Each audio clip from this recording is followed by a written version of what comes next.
Oke, jadi di sini gua tahu banyak banget kalian itu pelajar, mahasiswa ya. Jadi banyak yang nanya gua. Kalau jadi pelajar ya, gimana caranya gue bisa dapetin 100 juta pertama? Jadi di video ini gua akan bahas secara detail ya.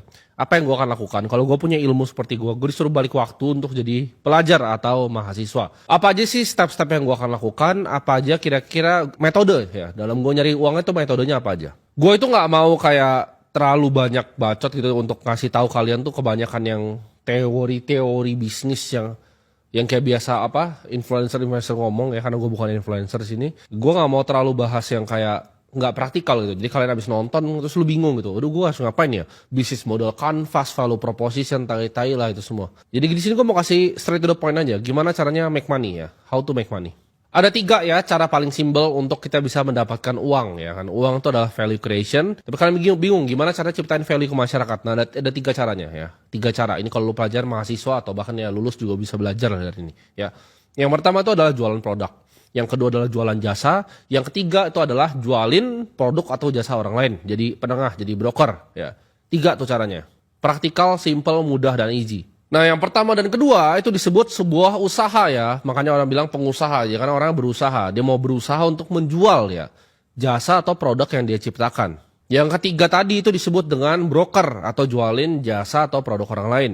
Sebelum gue jelasin bagaimana caranya ya, step-stepnya, gue mau jelasin yang paling sederhana dulu ya. Apa sih tiga-tiganya ini ya? Contohnya seperti apa? Jualan produk sederhana ya, lu jualan baju nih ya, jualan baju, lu jual ke orang dapat value-nya, orang beli baju lu, sederhana ya. Jasa, lu soalnya lu orang videografer, lu wedding orang ya, wedding orang lu bantuin video, atau lu fotografer lu jualin jasa lu untuk fotografi. Atau lu misalnya bisa, lu jago bikin konten di TikTok gitu.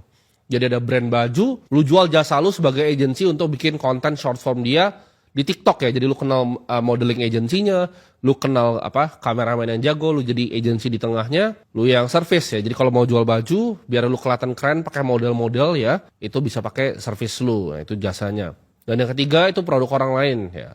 Jadi contoh misalnya affiliate marketing ya.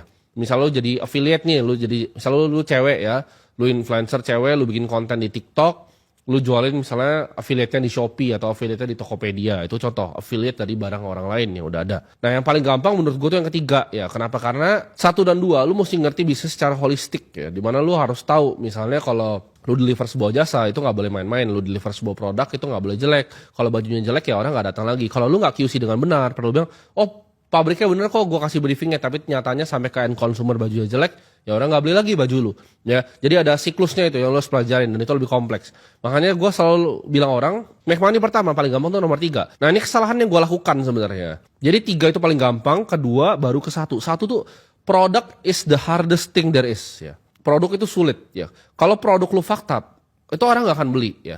Orang akan timbul yang namanya bad word of mouth. Contohnya misalnya ini gue beli baju ini, perusahaannya teman gue, Livaf namanya. Gue beli baju ini di dia, kalau sampai bajunya jelek ya gue gak bakal beli lagi dari dia. Tapi karena bajunya bagus ya gue beli 20 gitu. Menurut gue bagus gitu. Tapi gue punya orang ya yang punya pengalaman jelek ya. Gue punya teman yang punya pengalaman jelek misalnya sama satu brand ya. Gue gak usah sebut nama brandnya apa.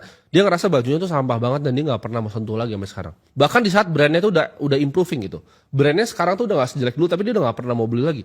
Nah itu problemnya dengan nomor 1 dan nomor 2 ya. Jasa dan produk lu bertanggung jawab. Kalau yang ketiga tuh biasanya yang nge-affiliate sesuatu itu lebih established. Contohnya properti ya. Lu jualin misalnya propertinya Sinarmas gitu. Lu jualin propertinya siapa gitu. Itu udah jelas ya, track record dia udah bangun properti itu puluhan tahun gitu. Lu udah tahu rumah yang dia bangun tuh kualitinya seperti apa. Dia nggak mungkin put reputasi on the line, lu cuma jadi brokernya, lu jadi pialangnya, jadi agentnya, ya udah lu jualin gitu. Karena gue bilang tadi kalau lu jualan baju jelek itu orang nggak beli lagi. Kalau lu jualan jasa itu juga sama parahnya gitu. Misalnya lu fotografer di wedding orang ternyata jelek hasil foto lu. Itu mampus lu nggak bakal dipakai lagi ya. Dia ketongkrongan bakal ngomong jelek ke 10 orang ya. Jadi kalau lu pernah servis 3 orang tuh udah 30 orang nggak akan pernah pakai jasa lu lagi karena dia ngomong ke maknya, bapaknya, suaminya ya. Dia ngomong ke teman-temannya di semua tongkrongan pasti ngomong anjing bajingan ini jelek banget gitu. Jasa fotografi. Jadi kalian jangan sembarangan kalau mau ngejualin produk atau jasa ya. Jangan lu kayak mikir, gampang lu bisa bikin pakai plastik. Gue dulu kan gue pernah jualan Thai tea dulu ya. Aduk-aduk begitu. Itu hoki aja nggak pernah ada kenapa-napa gitu. Kalau ada masuk orang keracunan tuh waduh, repotnya luar biasa. Contohnya kayak GoProduct kan gue kena waktu itu karena gue jualan minyak rambut, gue nggak ngerti BPOM ya, ditahan sama bea cukai. Jadi Hal-hal seperti itu sering terjadi dan menurut gue itu sulit ya nyari duit dari sana. Ada banyak cara ya kalau lu mau dapetin 100 juta atau mau dapat duit ya, lu bisa tutoring temen lu bisa kerja jadi barista di coffee shop. Tapi di sini gua nggak ngomong cara yang orang biasa ngambil ya. Kalau cuman kerja jadi waiter ya lu nggak usah nonton video gua gitu. Ini kan misalnya kalian nonton video ini, misalnya kalian udah jadi pelajar mahasiswa nih, mau nyari duitnya duit beneran, mau 100 juta nih, bukan mau cari duit 3 juta itu. Lu mau jadi duit 3 juta ya silahkan nih. Kayak gua waktu pernah coba jadi wedding organizer. Pokoknya intinya ya dari jasa, produk dan jualan jasa dan produk orang lain. Ini gue hilangin constraint yang namanya waktu ya. Jadi kalau lu jago jualan jasa lu bisa pertama emang lu yang fotoin. Tapi nextnya bisa lu punya tim gitu. Nah tapi kalau lu itu tuker waktu lu buat jadi barista, nah repot nih. Karena waktu lu buang untuk uang. Jadi gue ajarin lu ketika lu masih muda, lu pelajarin konsep di mana waktu lu tuh lu harus anggap waktu lu hal paling berharga ya. Jangan main lu tukar begitu. Nah dari tiga skill ini titik beratnya sebenarnya kalau mau bikin duit fast quick money ya, gue nggak bilang gampang ya, tapi gue bilang uangnya lebih cepat dibanding lu coba jadi barista nabung setahun ya kan gaji 3 juta, cuman berapa itu lu kumpulin 30 juta lebih dikit dipotong-potong ongkos lu bolak-balik ya, itu nggak, jangan kerja seperti itu. Kalau buat pengalaman ya sure boleh lah. Cuman kan gue tahu lu datang ke channel ini, datang ke mau belajar sama gue di sini, ya gue sharing yang apa adanya gitu. Lu nggak suka denger gue ngomong kayak gini ya nggak usah nonton channel gue ya. Karena gue bikin di sini nggak ada yang terpaksa, gue bikin suka-suka ya. Gue pengen sharing aja ke orang-orang yang dulu kayak gue. Jadi gue kasih tahu gue kasih tahu salahnya di mana ya. Kalau lu dikasih tahu gue salah di mana dan lu lompat ke hal yang sama ya lu bebal gitu.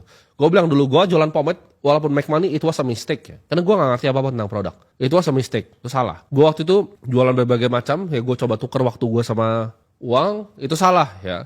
Jangan kalian tukar seperti itu. Nah, tiga skill ini ya yang gue bilang tadi, antara produk lu sendiri, jasa lu atau produk dan jasa orang lain ya, kita bagi 3.